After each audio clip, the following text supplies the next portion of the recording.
মসজিদের ইমাম সাহেব নামাজে ভুল করতে পারেনি, ভুল যদি করেই ফেলেন কি করতে হবে? কি করতে হবে? লোকমা দিতে হবে। কি দিতে হবে?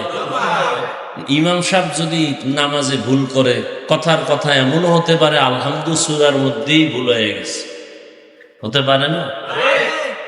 এখন ইমাম সাহেব তো স্পিকার মুখে লাগায় তেলাওয়াত করে, আলহামদুলিল্লাহি রাব্বিল আলামিন আর রহমানির রহিম মালিকি ইয়াউমিদ্দিন ইয়্যাকা না'বুদু ওয়া ইয়্যাকা নাস্তাঈন সিরাতাল্লাযীনা আন'আমতা আলাইহিম গায়রিল মাগযুবি আলাইহিম ওয়ালাদ-দাল্লিন।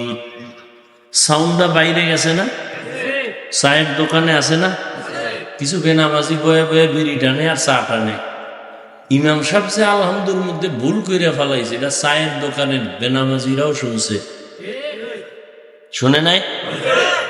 এক চালাক চায়ের কাপ ফালায় কয় শুনছো নি? কি ইমাম সাহেব কাম করলো? কি কাম না কাম করছে? কি আলহামদুর মধ্যে ভুল? হুজুরেরা না কইছে নামাজে ভুল হলে লোকমা দিতে হবে? হ্যাঁ, কথা চা পরে খাই, আগে লোকমা দিয়ে লই। জানালা দিয়া তাকায় কয় ইমাম সাহেব ভুল করছেন, আপনার হুশ আসেনি? এটা লোকমা দেওয়া না বেয়াদবি? খুব কঠিন কথা, কিন্তু ভুল হলে লোকমা দিবে। বেনামাজি লোকমা দিছে না বেয়াদবি করেছে? যে আলেম না সে আলেমের বিরুদ্ধে কথা বলা লোকমা নয়, বেয়াদবি।